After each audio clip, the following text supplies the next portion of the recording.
Let's move to the trial for the president's former campaign chair. It got off to a swift start yesterday with jury selection, opening statements, and cross-examination of the first witness. That was all just in day one.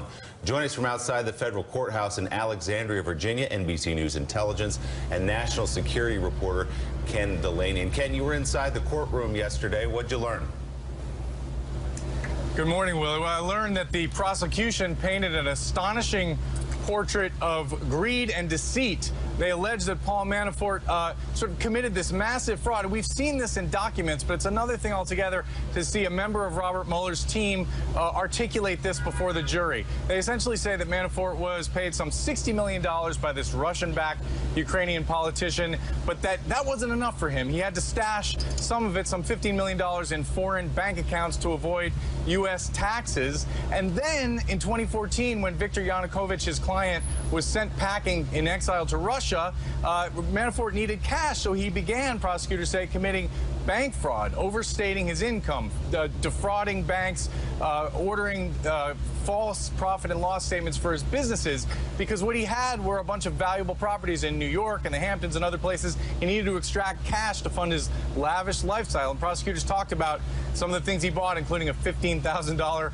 ostrich jacket. Now, what the defense is saying, interestingly, because that was really the news of yesterday, is what is Paul Manafort going to say in his defense of this massive document case? And the principal thing they're saying is they're going to blame Rick Gates, his right-hand man, who has turned state's evidence and testified against him. The problem with that, though, Willie, is that the prosecution had already filed a massive indictment against both Manafort and Gates before Gates flipped. So they were prepared to prove this case without Gates, and their position is, we don't have a star witness. We have 24 witnesses and hundreds of documents. And today we're going to hear, Willie, from an FBI agent who may start walking through some of the allegations against Manafort. Yeah, in fact, blaming Rick Gates and saying he's the one who embezzled millions of dollars himself of money he was supposed to be managing for Paul Manafort.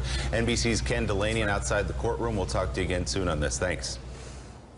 Hey, David, what's your takeaway from yesterday's opening round in the Manafort trial? Well, here we go, basically. Here we are in court. We have to remind ourselves, Paul Manafort was Donald Trump's campaign chairman until late August. He was put there by one of Trump's closest friends, Tom Barrack, who recommended him to Jared Kushner and Ivanka Trump. And we have to remember the degree of arrogance that comes through in this first indictment. There's with the issue of his role as a unregistered foreign agent. But the arrogance about money, Paul Manafort is a man who spent money like water and was constantly looking for new ways to get more money, looking for places, according to the indictment, to hide it. The final thing that I'm struck by with this case is, maybe it's obvious, but there was no effort on the part of the Trump campaign with a guy who had streaming issues of financial and other irregularities, no effort whatsoever to vet him before he became campaign chairman. Nobody looked, nobody asked. That's a startling aspect when you think about the Trump campaign and how it operated. No questions asked. We'll hear more as the trial goes on about the connections that Manafort had, the issues involving Russia and Ukraine. But again, nobody asked any questions. And I'll tell you in real time, Mika, the kids were so desperate to get Corey Lewandowski out of there and to get Manafort in there. Yeah. That the entire process, from everything I heard at the time, was rushed. And in fact, a statement was put out before Trump even came down to his office that morning to back him into a corner to accept Manafort. I remember that. But Trump said time and time again that Manafort was the best. Yep. And he said, I need him to get the delegates. We don't know how to get delegates. He knows how to get them. And people saying that Paul Manafort played a small role. He headed the campaign. Well, he headed the campaign at the most crucial point. There was a growing frustration that they were getting the vote totals, but they weren't getting the delegates to match up with the vote totals. So Trump decided if he wanted to get over the top and wanted to end this sort of battle with Ted Cruz and others, he needed to bring in Paul Manafort. Yeah. He made the decision, and he said Manafort helped him get there. He was critical. He was critical at that phase of the campaign. Facebook says it has identified a political influence campaign believed to be involved in activity meant to influence and disrupt America's political discourse and the upcoming midterm elections. Specifically, the social media giant says it has detected and removed 8 Facebook pages, 17 Facebook profiles, and 7 Instagram accounts, all created between March of 2017 and May of 2018, and first discovered 2 weeks ago, that have engaged in divisive social issues, including white supremacy and the Abolish ICE movement. More than 290,000 accounts have followed at least one of those 32 pages or profiles. Facebook says it doesn't yet know exactly who is behind the accounts. However, evidence and clues indicate Russia may be behind at least some of it. Nick, you've been following this for some time. So I'm struck by 2 things here. First of all, it's the same playbook as 2016, right? It's not inventing new content. It's finding the extreme poles in American politics and amplifying them. The second thing I'm struck by is that it is Facebook that is telling us this. It's Facebook that is conducting the counterintelligence. And my question for Clint here is, where are our intelligence agencies, and is it unusual or strange that Facebook is the one finding and vetting and showing this to Congress? Yeah, Russian election interference is the biggest thing really since 9/11 in terms of a national security story. Imagine if we said, social media companies, can you help us solve our counterterrorism fight? We would never have done that. And so there's no real leadership in the U.S. government for how to go about this. Facebook is, I actually think, doing a great job over the last year about improving their techniques. They've got their signatures down, but they will hit a wall of unknowns, things that they cannot figure out. You notice they said, we think it could be linked to Russia, but they did not firmly attribute. Who can do that? That's why we have the U.S. intelligence agencies. That's why we have the U.S. government. And we have not seen a coordinated, organized effort going all the way back to 2015 on what we would do about Russian interference. We had, I think, a 30-minute meeting last Friday. When I've talked to, people in the government, they say, we're ready to go, but we don't know what to do, or we're not being given the mission to pursue it. And this needs a task force. There needs to be a task force set up that brings these agencies together. I think Lindsey Graham talked about it just in the past few days. Like, why can't we put this together? We have the parts, but there is no wheel to really get this thing in motion. Mike? Nick, there are so many offensive elements of Facebook, people who are on Facebook with just offensive messaging. How much is Facebook bound by the First Amendment in terms of removing elements like that? 0. It's a private company. It's a private platform. What's strange and frustrating about Facebook is that it is the dominant platform for politics right now, but it is a wholly privately owned private garden.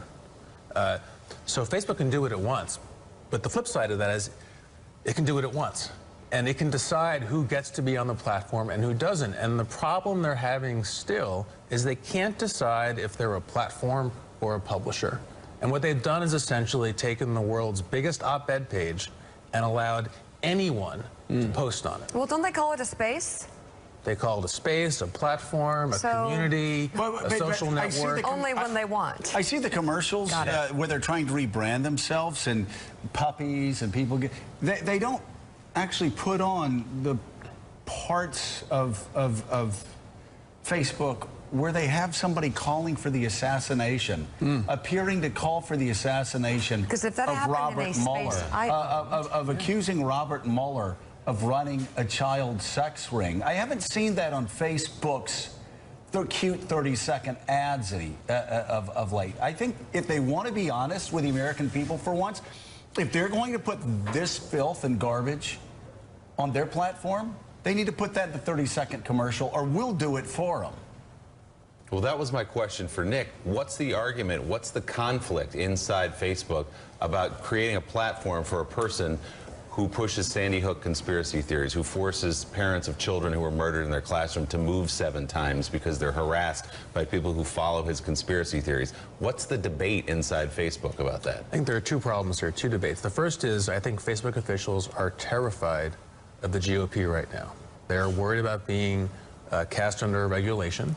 They're being pummeled in, I think, insincere ways by Republicans on the Hill for allegedly banning or downvoting conservative content, right? So they're worried about that. And second, Look, Facebook is a huge company and valuable because it's all automated and scaled.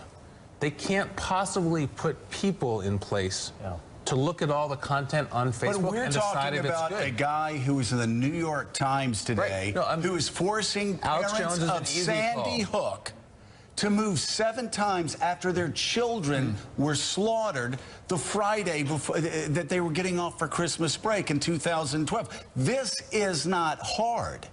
I think they have bought into the idea, and they've bought into the sense that they have to balance out conservative opinion, and they've been caught But this is- flat-footed. but this is a conservative They've been caught opinion. flat-footed by Alex Jones. But the point, but the problem I'm pointing to is broader. There are 1 million Alex Joneses on Facebook and on YouTube, by the way, which in some ways is even worse. That big? Yeah. With that and big of a crowd? Oh, yeah. And they can't, if they get into the business of regulating that content, they are out of business.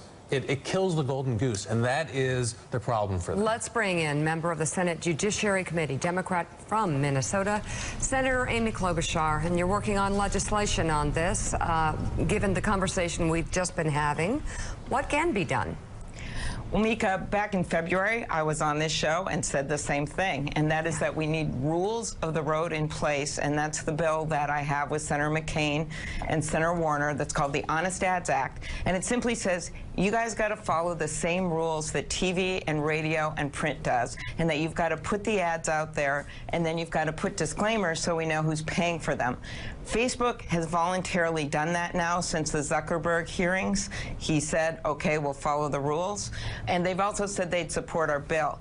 But until then, we have gotten no support for the bill. And we finally now, suddenly, a bunch of the big media companies are saying, you know what? We're now establishing that this foreign entity, Russia, has tried to influence our election. They're getting bolder, as Dan Coates has said. The red lights are flashing, and it's time to protect ourselves before the next election. That is why they discovered these fake accounts that were basically trying to sow more discontent. And it wasn't about candidates. It was about issue ads. And current law says you've got to put those ads out there so people can see them. And ever since Facebook did that, these fake accounts haven't been buying those ads. David Ignatius, pulling back a little bit and not just talking about the ads. We have discussed here how Facebook provides news to more than 50% of Americans, and asked, what if Brezhnev had tried to buy ads or infiltrate Walter Cronkite's broadcast on CBS in the 1970s? Would the government allow that to happen? Would that have been regulated? And in the case that we're talking about today, the person we're talking about today, who not only is running a Sandy Hook conspiracy, he appears to be provoking his viewers and listeners to assassinate Robert Mueller. If you look at the clip, that's certainly my opinion when you look at that clip. Facebook can't regulate that. That's a close call. I mean, that's a situation where the Secret Service should probably be called. If somebody is trying to get thousands and thousands of followers, to provoking them into assassinating Robert Mueller. Let me take that question to Senator Klobuchar. We're an angry country. People say all kinds of things that sound like incitement to violence. We've been talking this morning about incitement to violence against journalists, among other things. Senator, how do you see the proper role of the federal government in reducing that kind of speech without going over the line, either the specific line or, in the case of Facebook, a desired line to be a community where lots of people can participate? How do you see that working? Well, you can have programs, and if Facebook won't do it, other applications will, and other sites will, and that's where you can have rules of the road about civility. You also, of course, if someone's trying to incite or threaten or stalk someone, it can be a violation of criminal statutes. But when it comes to the president, someone once said this is a guy that wakes up every morning and tweets whatever he wants, but doesn't respect the amendment that allows him to do it. So while it may not be illegal for him to go after journalists, I think the President of the United States has an obligation to uphold and embrace our Constitution, and that means the First Amendment, and that means setting an example for the rest of the country. And that's not what he's doing with how he treats the press and how he treats individual reporters and gets his supporters to call them out. That's not leadership. Senator, you also questioned officials at yesterday's hearing on family separations, and we want to play for viewers these comments from Department of Homeland Security and Health and Human Services officials trying to defend the administration's policy that separated hundreds of children from their parents at the U.S.-Mexico border, comparing family detention centers to a summer camp. With regard to the FRCs, I think the best way to describe them is to be more like a summer camp. These individuals have access to 24/7 food and water. They have educational opportunities. They have recreational opportunities, both structured as well as unstructured. There's basketball courts, there's exercise classes, there's soccer fields that we put in there. Would you send your children to these centers? Ms. Higgins. I certainly think that in general practice, people would prefer to be free to move about. I can tell you that the centers that I saw did, as described, have schools and. So you would send your child to these centers? Yes? That's a difficult question to answer. Yeah, that's difficult to answer, actually, because you wouldn't send your children there. I'll answer for her. People, as you said in your words, ma'am, you said people would prefer to be free. You don't take children and imprison them and think that a soccer field or a basketball court is going to replace their parents or their family. Are you idiots running this country? You seem like child abusers to me. You seem like people who kidnap children and make excuses for holding them indefinitely, deporting their families, and then saying it's like a summer camp. This is insane. This is insanity. You know, Mika, the difference between a summer camp and what they're talking about is you get to go home from a summer camp and see your parents. And right now we have, because of this cold-hearted policy that should never have happened, we have 711 kids, that's 23 classrooms of children that are waiting to be reunited with their parents. And the kids I talked to at the border, the little boy who never knew if he'd see his mom again but thought she was looking for him, who's 10 years old and his mom flees Honduras because she's domestically abused, he didn't like being at that alleged summer camp. He wanted to be back with his mom. I would think so. Senator, let me ask you, 711 children, that's basically 711 Amber Alerts with these children spread across the country.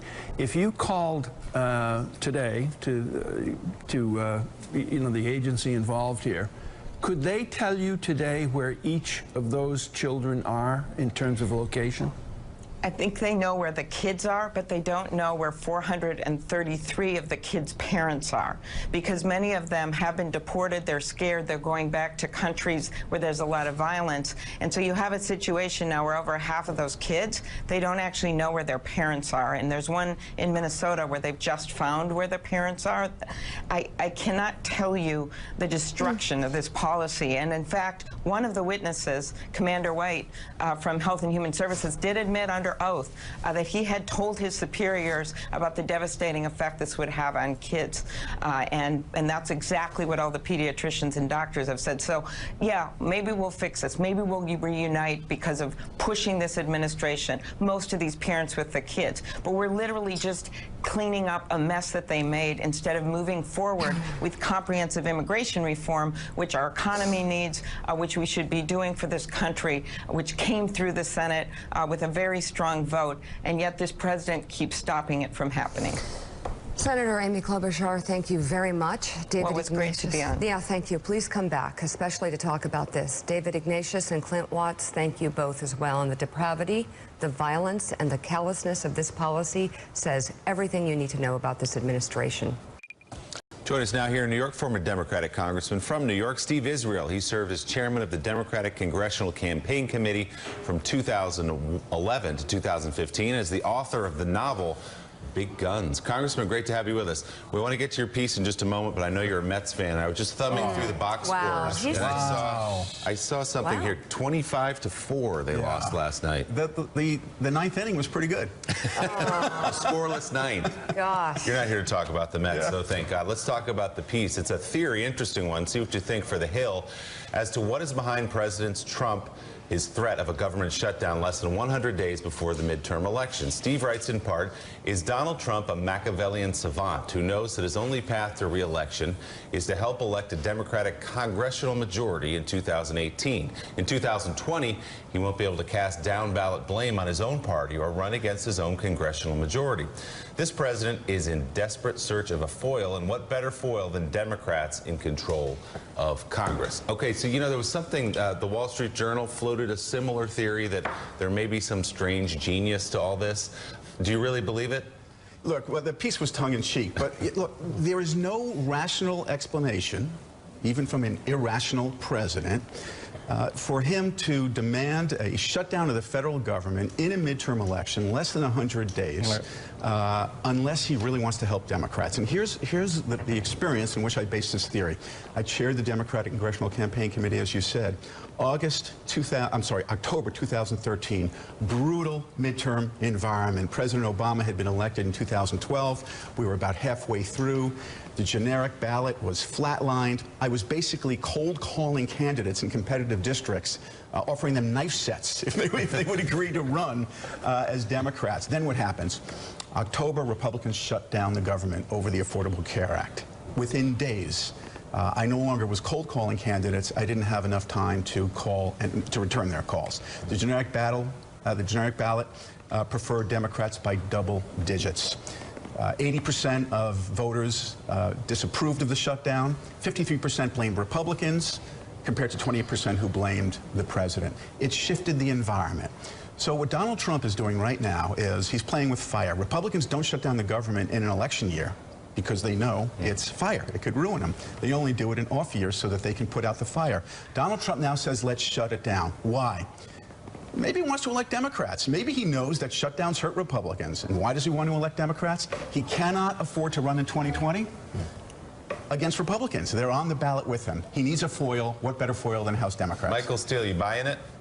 Actually, I am. In fact, I'm going to take your tongue out of your cheek, Congressman, because I think you're spot on. I've been saying this for about 6 or 8 months now, looking at the way the president has approached Republicans. He's largely agnostic as to who controls the House and, quite frankly, the Senate. Although the Senate is beneficial for Supreme Court nominees, the president doesn't really give a damn about this legislative process. You're exactly on point. The better foil for him coming out of 2018 is to spend the next 18 months haranguing against Nancy Pelosi or whomever is the Speaker of the House under Democratic control, and setting them up as the narrative for his reelection. And so it's not so much about, oh, the party. Remember, Donald Trump is not a Republican. We keep acting like Donald Trump has been a stalwart of the Republican Party since time immemorial. No, this was a political convenience for him. He's going to use the party as a political convenience for this election cycle to set up his reelect should he decide to really pursue a foil. The Democrats offer the better palette for him than Republicans. On the other hand, Casey, the president has promised to be on the campaign trail. He said 6 or 7 days a week, whatever it takes for Republicans in competitive districts. Well, first of all, Willie, just to go back to something you mentioned at the top of the show, I'd just like to thank the Mets for pushing down the last time that anybody scored 25 runs was against my Baltimore Orioles. There's a new champ. Yeah. Yes. So thank you for that. But Congressman, my question for you is, what do you think Democrats might do to screw up their chances in the midterm elections? I mean, we've heard a lot about abolish ICE. There's a lot of kind of disconnect in the party. A lot of these districts that you guys need to win, sure, there's Alexandria Ocasio-Cortez, but that's a different kind of contour than where you actually need to win to take back the House. Casey, there are about 58 competitive districts on the battlefield right now. That may change. There may be a few more, a few less as we go deeper into the cycle. Of those 58, the most I can count in terms of Democratic defending districts is 10 to 11. The balance are Republican districts. Now, here's the thing. If you are running in Brooklyn, New York, your message is going to be different than if you are running in Brooklyn, Iowa, which just happens to be in one of those competitive Republican districts. And so the one thing that concerns me is Democrats will continue to be fixated on the need for a gold-plated, inside the Beltway, boilerplate message that just doesn't work in the diverse range of districts they need to win. Talking about abolishing ICE and impeachment, it may rev up our base, and that's important, but more importantly, to get the majority and impose checks and balances to this president is winning in right-of-center districts and trusting Democratic candidates to find the message that works in those districts. So are you worried about too many candidates running as resistance fighters against Donald Trump? Look, Tip O'Neill said all politics is local. I think he was right. I'm worried about Democrats trying to struggle to find a national message that just doesn't fit with the local mentalities. A good message isn't what you think people should say. It's tapping into how they feel. And voters feel differently in Kansas, which is a competitive district, versus the West Coast and the East Coast. Former congressman and perhaps after last night, former Mets fan. Steve Israel, thank you very much. I'm loyal. Always good to see you. Thanks. Danny, let's take a look at your piece titled How Rudy Giuliani's Freewheeling Media Strategy Could Hurt Trump. 2 days ago, he introduced the idea of this meeting in a morning interview on CNN, a pre-meeting that no one had ever heard about before. And then over the course of the day, proceeded to shoot down his own story. By the end of the night on Fox, he said, the meeting never happened. I don't know what you're talking about. How could his strategy hurt Donald Trump? Let us count the ways. Yeah, 3 major ways that Rudy's violating the Criminal Defense Attorney 101. There are probably more, but 3 is a good place to start. First, what you just talked about. Don't adopt wholesale what your client tells you after the first meeting. We've seen this with Rudy. He goes out there armed with what he's probably being told by his client. But here's the reality. Clients will always burn their lawyers because they tell them the version that they want the world to be, not necessarily the version that coincides with what the prosecution thinks the facts are. And sometimes they tell you a version that isn't even what the factual facts are. But that's a common mistake for defense attorneys. The other thing is, don't insult the prosecutors. You can maybe criticize the facts. You can maybe complain about the burden of proof, but don't insult prosecutors. Don't call them corrupt. And most of all, one of the things Rudy really, I think, is blowing here is that he goes on these shows and he thinks it's just a chat. He thinks he's just hanging out. He doesn't stay on message. I watch his body language. When anchors ask him questions, he leans back, he twiddles his thumbs, he twiddles his hands. It's almost like he's just shooting it like at a bar or something. Yeah, he thinks like he's just hanging out at a bar talking. Exactly. He thinks they are truly just hanging out on set. He doesn't consider the fact that, oh, there are other people watching. You watch some other attorneys when they come on air. Michael Avenatti, I cited in my column. The guy stays relentlessly on message. He's got bullet points. Every answer is scripted. Rudy, when you look at his body language, it's as if he's thinking about the answer to the question for the very first time when he's asked it. And that's not the way to be if you're going to go on air. Isn't it true, Danny, that the rules don't really apply to Rudy Giuliani because he's sort of an attorney in this case in name only? He's more of a publicist for President Trump, going out, creating diversions, blowing fog out into the conversation so that people can't find where the truth is. I think you're totally onto something. From the beginning, the notion that Rudy is going to a warehouse and going through bankers' boxes worth of government documents just doesn't work. Some of the other attorneys on the case, yes, those I can see doing this. But Rudy, I just don't see when he comes out and he says things that are later inconsistent. If he was really reviewing the documents and really familiar with the discovery, I just don't think that would be happening. So, Jonathan Turley, I'm just curious where you are right now.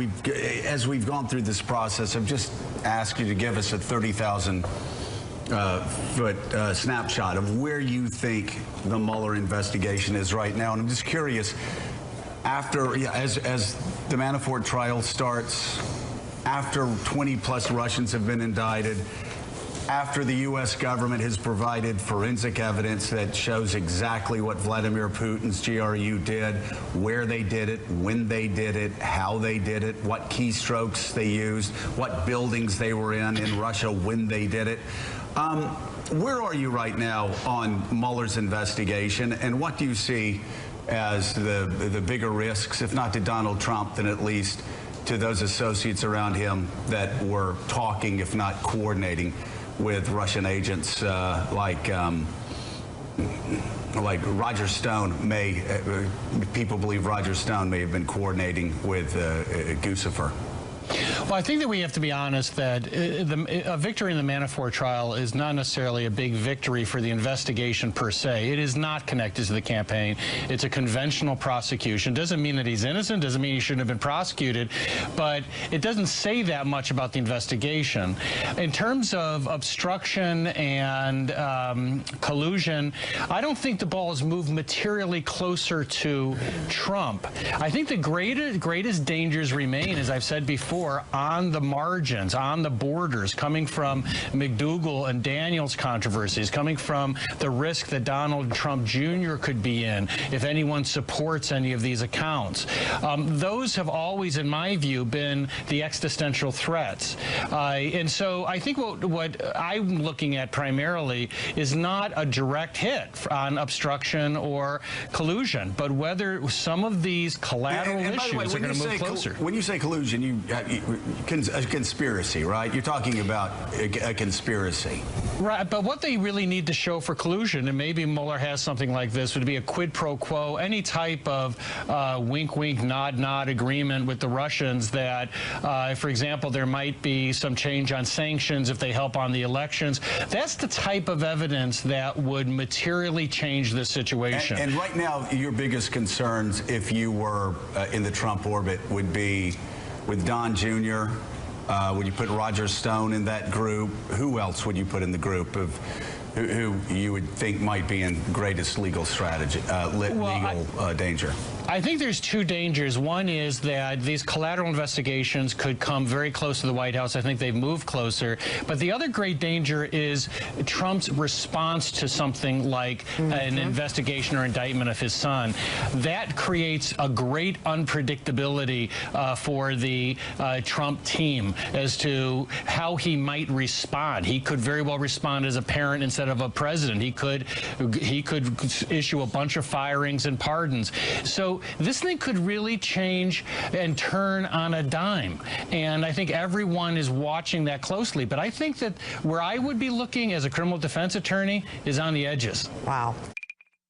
Who thinks that the family separation policy has been a success? Raise your hand. Did any member of this panel say to anyone, maybe this isn't such a good idea? Commander? During the deliberative process over the previous year, we raised a number of concerns in the ORR program about any policy which would result in family separation due to concerns we had about the best interest of the child. Senator White, what went wrong?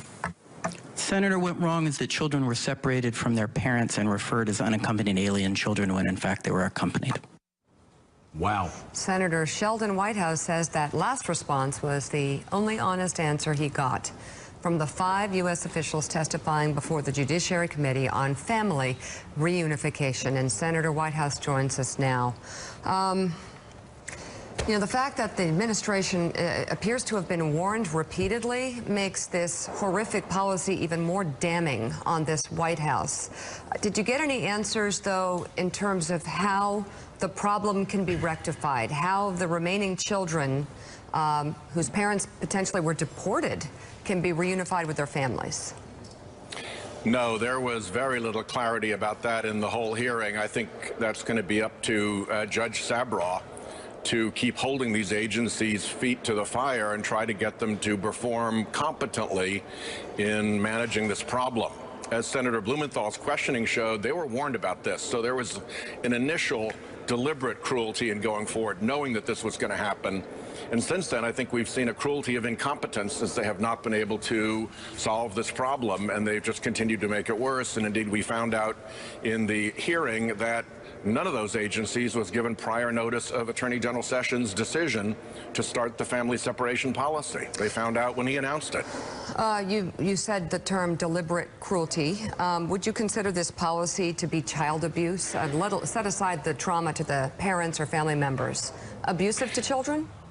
I'm a former prosecutor, and child abuse is a prosecutable offense, so I don't want to throw words around like that lightly. But I think it shamed the government in front of the people of America, in front of the people of the world. Anytime you're putting children in cages and separating very little ones from mothers and fathers, it's a very disturbing thing and a very lasting memory for them.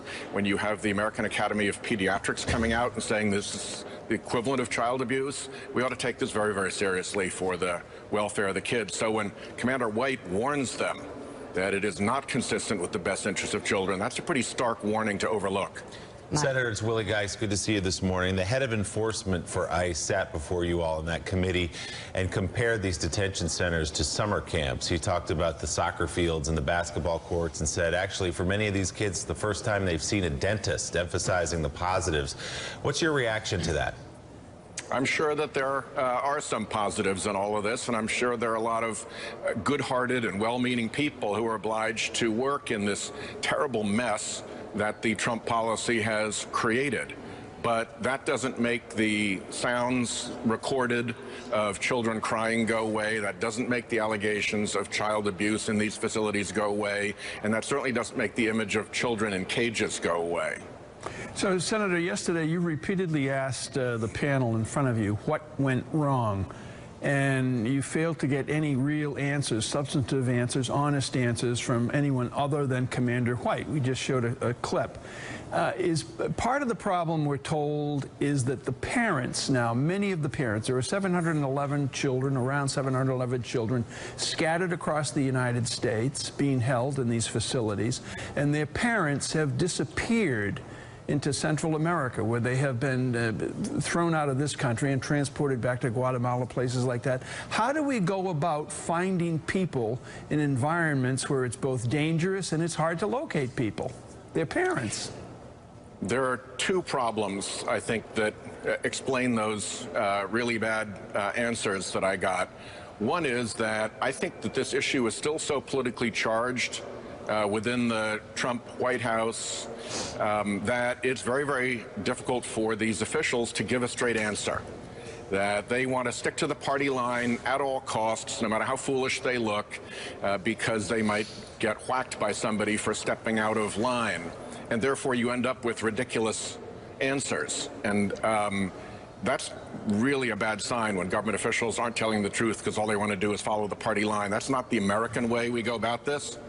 The second thing is that when these families were deported, the party line is that they all voluntarily abandoned their children and knew what they were doing and were perfectly happy to abandon their children. We need to look much more closely at what took place as those parents were being deported to see what kind of choices they're being offered, what kind of information they were given, what kind of releases they properly formed, what kind of advice they got, because it could very well be that a lot of these parents got basically stampeded across the border with various threats and things, and were that the government was at least complicit in separating them from their children and deporting them, leaving their children abandoned in the U.S. And that has not been answered at all. We need to dig harder into that. Senator Nick Confessore here. When this policy was first announced, it was openly advertised as a deterrent. It was meant to keep people from coming to the border. In that sense, what we're seeing now seems like it was a deliberate part of the policy, and I wonder if you feel, seeing what you've seen and knowing what you know now, if this policy was designed to be cruel and designed to do what it's doing right now. Well, the very use of the word deterrent implies that something very bad or unpleasant is going to happen, and sure enough, tearing little children away from their moms and dads is very bad and very unpleasant. And they spoke right from the very beginning about the deliberate nature of this and about their intention to send a signal, don't come here because here's what we're going to do to you. We're going to take your kids away from you. This is going to be our deterrent. So, yes, they've conceded that point. That's an admission. All right, Senator Sheldon Whitehouse, thank you so much for being on this morning. Thank you so much. We were good to be with you. Appreciate it. Michael Steele, we've been talking this morning about the arc of Donald Trump and the Republican Party's support throughout 2018. It rose a little bit. A lot of stories about how Republicans were closing the generic ballot test, Donald Trump getting into the mid-40s, and right as he got up into the mid-40s, he then, we really started to see him aggressively enforce the ripping of children from their mother's arms, and now in what's turned out to just be a nightmare scenario. Some reports, which we haven't confirmed yet, but an immigration lawyer reporting that a child actually has died in a detention center. But you have that policy. You have Donald Trump acting, in the words of European papers, as Putin's poodle, showing extraordinary weakness and actually adopting the ex-KGB agent's foreign policy toward NATO in front of Putin and the world. And now the possibility of a government shutdown. And you look at the numbers, the Quinnipiac poll showing Donald Trump down in the 30s, the generic ballot test not so close anymore. Right. And Donald Trump looks like he's still willing to drive this party over the cliff. Who stands up in Congress to protect Republicans in Congress from this nonsense? To be honest with you, I don't think anyone does. I think they're so afraid of Donald Trump, and at this point, the shadow of the base that protects the president, that there is no inclination to self-preservation to the point where you go and say, wait a minute, this is a line too far. Putting on the table that you're willing to shut down the government. Certainly yesterday's testimony where members of the administration are going hubbada, hubbada, hubbada when asked, would you put your child in this facility, in these detention facilities, is a reflection not just on the policy of this administration, but a broader reflection on the Republican Party as a whole, because we're backing these things. We're sustaining this narrative in so many respects. And Joe, you're absolutely right. The president is off in his own la-la land of his own self-identification, you know, being the sun in his own universe, that everything else orbiting around him is actually colliding into itself. There is no coherency here. There's certainly no competency with respect to any of the issues you raised, and it makes it really hard for Republicans to stand before the American people this November and say, not only let us hold control, but enhance our control over the federal government in the face of all that we now know and seen. I think we also need to define this accurately. Is this child abuse? Yes. Also, I said these kids were missing.